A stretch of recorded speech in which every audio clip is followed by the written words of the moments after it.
Hey everyone, this is Isaac and welcome back to another Premiere Pro tutorial. In this video I'm going to show you everything you need to know about the rate stretch tool. It's a super quick way to speed up or slow down clips without opening any menus. Let's get started. You can find the rate stretch tool in the toolbar. It looks like a little arrow with two lines, or just press R on your keyboard to activate it. The rate stretch tool changes a clip's speed by adjusting its length on the timeline. So if you drag the edge shorter, the clip plays faster.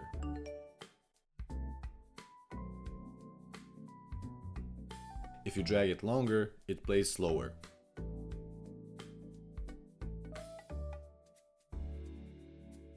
It keeps all your cuts and effects the same, only the playback speed changes. This is probably my favorite way to use the rate stretch tool. Here I have a clip of a guy shooting a ball in the goal.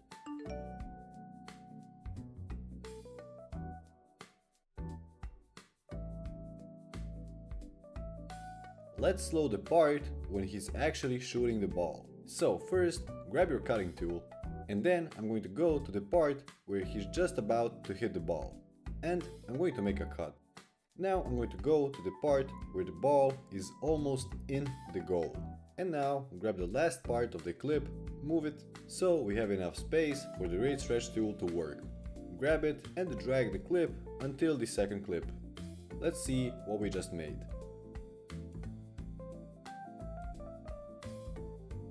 The rate stretch tool generally just speeds up your process of speeding or slowing down clips. That's it for this video. If you found this video useful, subscribe for more tutorials like this one. Check the description below for the links of all my socials, and if you have any questions or future video requests, leave them down in the comments below.